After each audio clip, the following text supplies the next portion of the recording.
Boa noite. Deus abençoe vocês. Mais um momento especial que a gente vai abrir a palavra e considerar sobre os assuntos de Deus. Eu oro para que essa mensagem faça sentido na sua vida e, se o fizer, que você possa compartilhar com outras pessoas também. Vamos fazer uma oração? Querido Deus, graças te damos por mais essa oportunidade de abrirmos as Sagradas Escrituras e deliberarmos sobre os assuntos, sobre o crescimento do teu reino.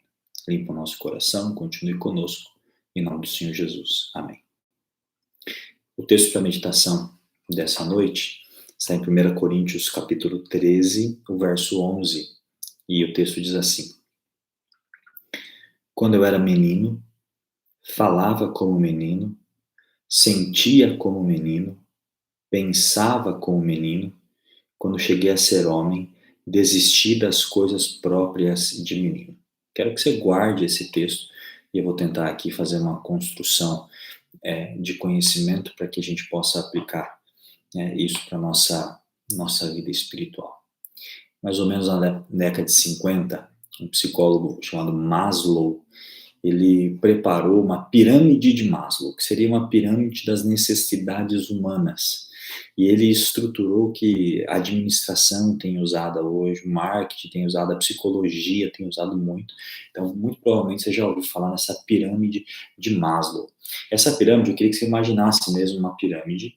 Na base dela tem a base das nossas necessidades. Quais seriam as nossas necessidades básicas?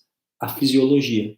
Ele vai propor, então, que as nossas necessidades básicas, ou seja, da base da pirâmide, seria o sono, a respiração, a água, a comida, a excreção. Tá? Então, assim, você não pensa em outra coisa, o que ele vai propor?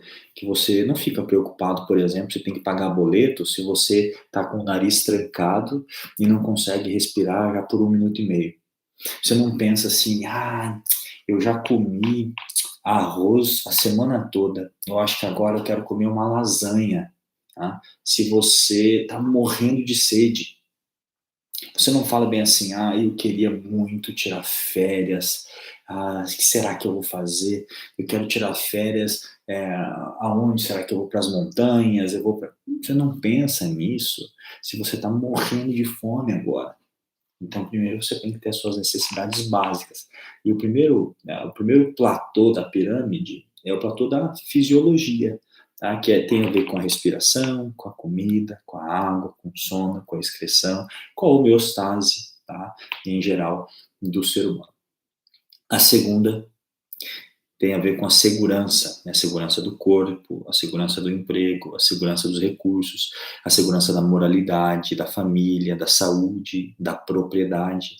Depois viria o próximo platô, que seria do amor, do relacionamento. E uma vez que você tem todos esses níveis atendidos, ou pelo menos estabilizados, vamos dizer assim, você tem condições mentais de se ocupar mentalmente com amizade, com família, no caso dos casados, com intimidade sexual. Tá? O para cima ainda se trata da estima. E depois a gente começa a se preocupar com a autoestima, com a confiança, com a conquista, com o respeito dos outros, com respeito aos outros. E, em último, o psicólogo Maslow vai propor que estão as competências referentes à realização pessoal, como moralidade, criatividade, espontaneidade, solução de problemas, ausência de preconceito e aceitação dos fatos. Eu não vou entrar fundo nesse assunto da pirâmide, das competências, mas eu acho muito interessante essa graduação, essa apresentação de uma graduação, dizendo que é pouco provável uma pessoa pense na criatividade, na moralidade, na aceitação dos fatos, que são competências do âmbito da realização pessoal, se, por exemplo, ela está com o sono comprometido, que o sono faz parte das competências da fisiologia. Alguém, por exemplo, pode estar muito apertado para ir no banheiro, estou falando do sistema excretor. Você sabe do que eu estou falando, fazer o número 2, se ele está muito apurado para isso, pouco provável que ele se demore, né, numa conversa com seus amigos. Ele tá lá com seus amigos, os amigos, olha, eu quero conversar com você, eu tenho uma coisa muito importante para conversar com você. Mas ele quer ir no banheiro, ele tá apertado, ele vai fazendo as calças, então o que que ele faz? Ele larga a questão da amizade no momento para poder resolver a sua fisiologia, percebe? E é importante que a gente entenda isso, que a vida em vários âmbitos tem graduações, tem etapas, tem fases. Um outro exemplo que eu poderia dar aqui são nos níveis de preocupação. Você imagina, vamos usar um exemplo aqui, imagina um jogador de futebol, tá? Do Campeonato Brasileiro aqui. Estamos no Brasil e quem gosta de futebol vai saber que o Campeonato Brasileiro tem séries. Então tem vários times em cada série. Então a série A, que são os melhores times, tá? É, eles têm maiores patrocínios, o pessoal tem maior salário, tem maior visibilidade, são 20 times, se eu não me engano, eu não sou assim tão expert em futebol. E eu queria que você pensasse quais são as preocupações que aqueles jogadores desses times eles têm. Imagina aquele jogador que ganha milhões ou perto de milhões por mês, então tem um contrato anual de um calhamaço assim, de dinheiro. Eu fico imaginando o que ele pode estar pensando. A preocupação dele, e uma preocupação genuína, legítima, honesta. O que será que eu vou fazer de investimento esse ano? Eu estou em dúvida, eu estou com dor de cabeça, me preocupando, o que será que eu vou pensar? O que será que eu vou investir? Será que eu vou investir numa fazenda de eucaliptos, por exemplo? Uma vez eu vi uma entrevista de um jogador que era de um time de São Paulo, que ele tinha uma fazenda de eucaliptos. Então, será que eu vou comprar uma fazenda de eucaliptos? Mas eu tenho uma proposta de cuidar de gados. Talvez eu vá por esse lado. Ou não. Eu joguei bola uma vez com um jogador que ele tinha uma fazenda de soja.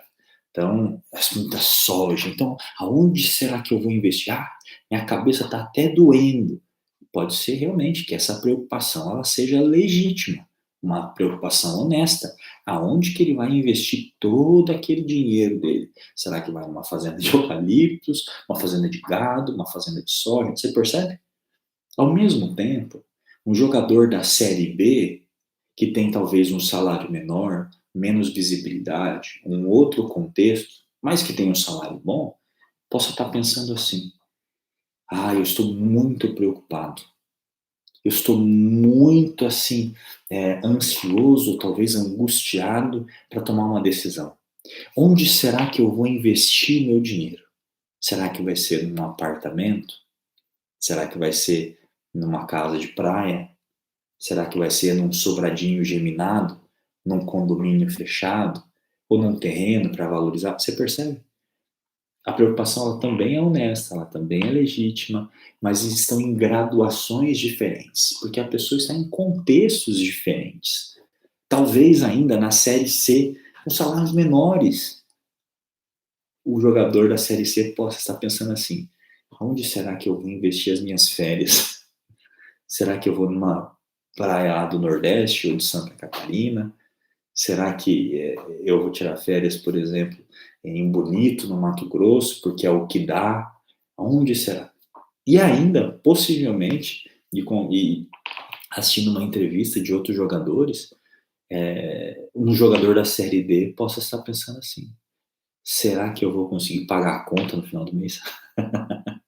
Será que eu vou ter condições de arcar com os meus compromissos financeiros? Porque o salário de jogador, salvo raras exceções, pessoal lá do topo, não é grande coisa. Percebe isso? Está entendendo isso? Então são preocupações legítimas, mas de cada fase. Assim como na pirâmide de Maslow, é legítimo uma pessoa estar preocupada com comida. Mas se a preocupação da comida dele já foi resolvida, ele pode então se preocupar, ele pode então gastar ou investir suas energias em graduações superiores. Há um outro exemplo ainda que eu acho muito interessante, pelo menos duas pessoas, o Mark Zuckerberg e o Steve Jobs, eles têm o Steve Jobs já morreu, mas eles tinham uma característica interessante em relação à roupa. Eles faziam o seguinte: eles colocavam sempre a mesma roupa ou o mesmo estilo de roupa, uma calça jeans e uma camisa escura. Para quê? Para que o básico, que é a vestimenta deles, já estivesse suprida, para que eles pudessem pensar em coisas mais importantes. Uma vez eu li um artiguinho dizendo que algumas pessoas muito poderosas, com muitas responsabilidades, eles tentam minimizar as decisões menores, então já passar e já vencer esse assunto, tá? Já ultrapassar esse assunto que são mais elementares. Para quê? Para que eles possam ter mais energia para cuidar dos assuntos importantes, das transações comerciais milionárias e por aí vai. Em contrapartida, a gente vê pessoas e conhece histórias de pessoas que gastam horas no elementar e vão para shopping, e experimentam uma roupa, experimenta outra, essa não serve, essa não dá, essa não combina, e às vezes no guarda-roupa fica tempos e tempos. Por acaso não é o caso da minha família, da minha esposa, não é assim, mas a gente conhece histórias assim, né?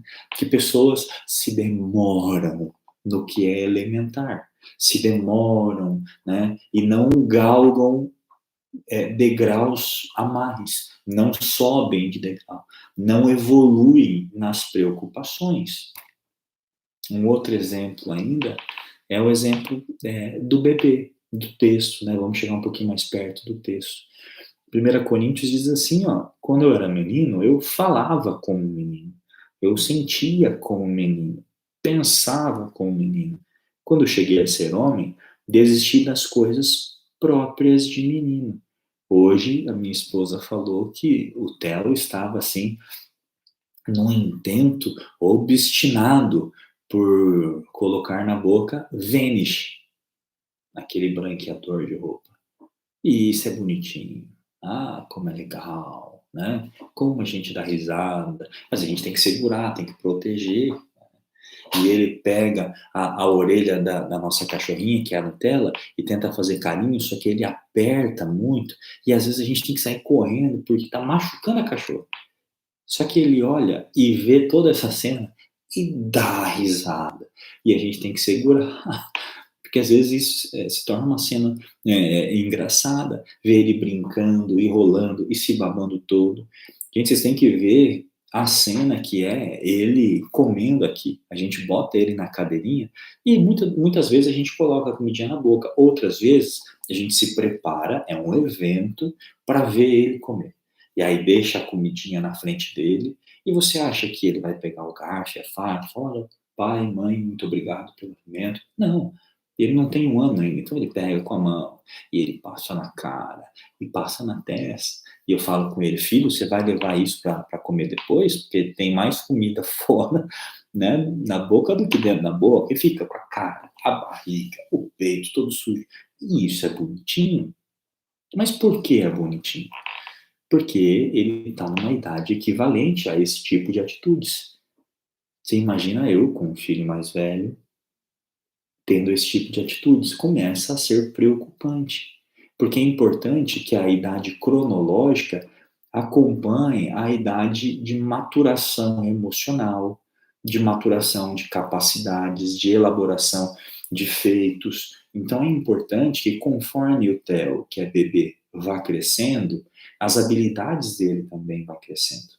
É muito curioso um vídeo que eu tenho no meu Instagram, um vídeo de mais ou menos uns 2 minutos, e eu tentando fazer ele dar risada, e aí ele dá uma risadinha discreta, e eu já acho isso o máximo, acho isso incrível. Hoje esse moleque não para de rir o dia todo. São gargalhadas e mais gargalhadas, brincadeiras e mais brincadeiras. Se esse moleque passa um dia, meu filho passa um dia sem rir assim muito, eu ficaria preocupado. Por quê? Porque ele já se acostumou, ele já aprendeu a rir. Quando ele era recém-nascido, ele estava aprendendo ainda. E a primeira risadinha foi curiosa. Hoje, eu estou com ele experimentando dar uns primeiros passinhos. Daqui a pouco, eu vou ter que sair correndo atrás desse moleque, porque esse moleque vai sair correndo. É isso que eu estou dizendo. Daqui a pouco ele vai ser uma criança, né? Daqui a pouco ele vai ser um adolescente. E eu oro a Deus para que ele não seja como o pai dele foi enquanto adolescente, mas são dificuldades. Acabou de acordar aqui. E a mãe deve estar pegando ali. Então, assim, cada área da vida, cada fase da vida, vão ter as suas dificuldades, vão ter as suas demandas. E está tudo certo quando a gente passar por cada área da vida. A grande questão é, quando formos adultos, é importante que a fase do bebê já tenha passado, em todas as suas instâncias. É importante que a fase infantil já tenha passado. A fase da pré-adolescência, da adolescência, da juventude. Eu falo isso em todas as esferas. O adulto ele já deveria ter as demandas de bebê supridas, atendidas. E algumas vezes a gente percebe que isso não acontece. É por isso que alguns comentários, você é infantil. Tá tudo certo a pessoa ser infantil, se ela tiver idade para isso. Mas é importante que a maturação emocional acompanhe a idade cronológica. E isso se dá no ambiente físico, porque não faz muito sentido um adulto que só engatinha. Então alguma coisa está errado, precisa ser averiguado. Não está muito correto na área emocional, por exemplo, um adulto que é mimado, um adulto que chora por qualquer coisa, precisa ser averiguado, precisa buscar ajuda. E, obviamente, no ambiente espiritual também é a mesma coisa. Há um compromisso muito forte da Bíblia para que o ser humano, o cristão, aquele que tem um profundo interesse em se aproximar das coisas de Deus, que ele cresça, que ele progrida espiritualmente. Quando ele for bebê espiritual, tá tudo certo ele ter alguns tipos de atitudes. Por quê? Porque faz parte da fase que ele está passando. A grande questão é que tem adultos espirituais cronologicamente que são bebês espirituais na maturação. E isso é doença. Isso traz sofrimento, isso traz dor. O texto diz: quando eu era menino, eu falava como menino, eu sentia como menino, eu pensava como menino. E tá tudo certo, por quê? Porque eu era menino. Então é quem ele era. Quando cheguei a ser homem, eu deixei para trás as coisas de meninos. Eu desisti das coisas próprias de menino. Então, se eu progrido, se eu evoluo enquanto ser humano, enquanto cristão, enquanto adorador do Deus vivo, algumas práticas eu preciso deixar para trás. Muitos problemas das igrejas, muitos problemas da noiva de Deus se dá por membros que não têm esse compromisso de progressão, de evolução espiritual. Quando eu falo evolução, é crescimento espiritual, são graduações em competências. Então isso é muito profundo, isso é muito solene. Você que está ouvindo, você tem que parar e pensar, quantos anos eu tenho de fé? Há quantos anos eu estou sendo exposto à palavra de Deus? E o que tem isso, e o que isso tem gerado na minha vida? Será que eu tenho me agigantado espiritualmente ou eu tenho sido um anão espiritual? Será que com os meus 20 anos de fé, 20 anos de igreja, 30 anos de igreja, sabe?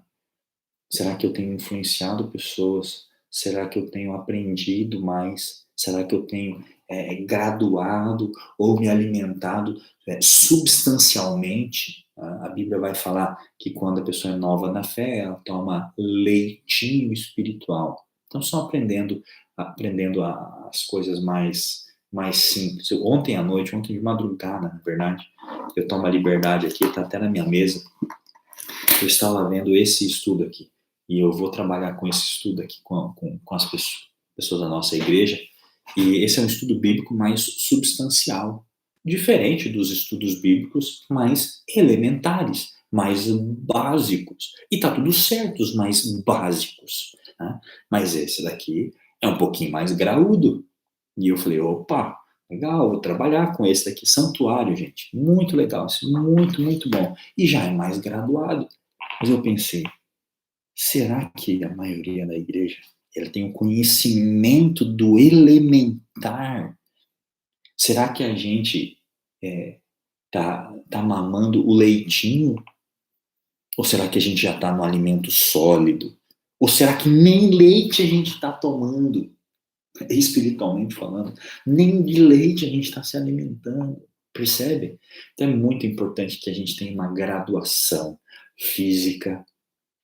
Então, enquanto você engatinhava quando era criança, depois você começou a brincar, a correr, e hoje você é ereto, hoje você tem postura, hoje você se movimenta, tem direito de ir e vir emocionalmente. Antes você chorava quando estava com a fralda suja. Tá? E agora sim, tem momentos de choro, tá? Mas tem momentos de secar o choro, tem momentos de resolver problemas e de lidar com as adversidades, com os desafios. E espiritualmente, a mesma coisa. Mesma coisa. A graduação inicial, assim, por exemplo, da fé, seria um aprendizado, a busca pelo conhecimento. E isso vai se dar para sempre, tá? Fica tranquilo, vai se dar para sempre. Você sempre vai aprender cada vez mais, educação contínua. Mas a pessoa que se aproxima de Deus recebe dele um vem e veja, vem ver o que está acontecendo. Depois vem o serviço, né? Então a pessoa começa a aplicar aquilo que tem aprendido, ok? Depois ele começa a pertencer a uma comunidade de fé, ele enxerga que existe uma igreja. Né? Isso é importante. Depois ele se entrega para esse Cristo pelo santo batismo. E depois vem novidade de vida. Depois vem novidade de vida. Uma profunda imitação em todas as esferas de Cristo Jesus. A mais alta graduação na fé. O aperfeiçoamento de Cristo é o último texto que a gente vai ler. Mas tem gente que fica titubeando. Pena ainda, é um sofrimento ainda, depois de anos, não graduou na dificuldade da devoção pessoal, por exemplo. Há 20 anos, é um sofrimento estudar a lição da escola sabatina, ou estudar a Bíblia todos os dias, ou ter momentos de oração. Amigo, gradue isso. Gradue. Você já tem um tempo de igreja. É importante que você deixe as coisas de menino. Muito mais do que você ter dificuldades, por exemplo, para estudar a Bíblia todo dia. Na verdade, você devia estar estudando mais, coisas mais profundas. E você só vai fazer isso se você estiver buscando de Deus o poder para isso. Se você tiver um pai que te eduque nesse sentido, e esse é o teu pai do céu. Né? Eu estou ensinando o Theo a pegar talher, a colherzinha. É difícil, vai demorar, mas uma hora vai chegar. Por quê? Porque ele tem um pai que está ensinando. Em algum momento ele vai estar pegando o garfo e faca ou a colher, no momento ali apropriado, e vai estar comendo. Daqui a pouco ele vai parar de comer as comidinhas, às vezes até amassadas, uma bananinha que eu tenho que ir lá dar uma amassadinha e tal, e ele vai pegar a banana, ele vai descascar, vai morder, vai pegar a casca, vai jogar no lixo, porque ele está graduando em competências. Se você buscar o seu Pai do céu, você vai se graduar também. E isso é muito importante. Eu oro para que a gente tenha uma igreja forte, preparada, imitadora de Cristo Jesus. Para isso a gente precisa comer bem e aplicar bem, graduar bem, crescer bem, para que sejamos mais parecidos com Cristo Jesus. Eu termino com o texto de Efésios 4, o verso 12 em diante, até o 16, que diz: com vista ao aperfeiçoamento dos santos, para o desempenho do seu serviço, para a edificação do corpo de Cristo, até que todos cheguemos à unidade da fé e do pleno conhecimento do Filho de Deus, à perfeita varonilidade, à medida da estatura, da plenitude de Cristo, para que não sejamos mais como meninos, agitados de um lado para o outro e levados ao redor por todo o vento de doutrina, pela artimanha dos homens, pela astúcia que induzem ao erro. Amigos, tem gente com anos de igreja sendo levados para grupos perigosos de WhatsApp, de hereges, de dissidentes, e as pessoas acham isso incrível, acham interessante. Ah, é novidade. Está escrito, gente. Está escrito. Cuidado. Não sejamos como meninos. Vamos nos atentar aos perigos. a astúcia dos homens que nos induzem, nos levam ao erro. Sejamos fortes, maduros, crescidos, experimentados. Verso 15. Mas seguindo a verdade em amor, cresçamos em tudo, perdão. Cresçamos em tudo, naquele que é a cabeça, Cristo. Cresçamos em tudo. No espiritual, no mental, no emocional, no físico. Cresçamos em tudo. Vamos crescer. De quem todo o corpo, bem ajustado e consolidado, pelo auxílio de toda a junta, segundo a justa cooperação de cada parte, efetua o seu próprio aumento para a edificação de si mesmo em amor. Cresçamos, queridos. Cresçamos. Vamos estudar mais. Procure o seu pastor de confiança. Procure o seu líder de confiança. Peça ajuda, peça mentoria, peça apoio, peça pastoreio. Vamos cooperar em cada parte enquanto membros do corpo de Cristo, do qual Ele é a cabeça, para que a gente possa crescer e parecer mais com Jesus, para que a gente possa se unir e ser fortes contra os ataques do inimigo, para que a gente possa amadurecer e sermos encontrados como uma comunidade de fé que aguarda o retorno do nosso Cristo Jesus. Essa é a minha oração para você. Deus te abençoe e eu oro por seu crescimento espiritual, por seu amadurecimento na fé e que você seja um gigante em nome de Jesus. Amém. Vamos orar? Querido Deus, graças te dou por tudo que o Senhor é em nossa vida. Obrigado porque o Senhor nos acompanha, o Senhor nos dá mantimento e o Senhor acompanha esse nosso crescimento. Oramos para que a gente possa amadurecer cada vez mais e deixar para trás as coisas da meninice, as coisas da época de bebê físico, bebê espiritual, bebê emocional também, que possamos ser condizentes com a nossa idade cronológica, com o tempo que temos de exposição da palavra de Deus, possamos aplicar o que conhecemos, possamos nos agigantar espiritualmente, porque pela fé sabemos que tudo podemos naquele que nos fortalece, e esse é o Senhor. Ou seja, abrimos o nosso coração, a nossa mente para recebermos poder sobrenatural para fazer maravilhas em teu nome. Esse é o nosso desejo. Peço uma bênção especial por cada um aqui, cada família representada, em nome do Senhor Jesus. Amém. Deus abençoe você. Um grande abraço. Tchau.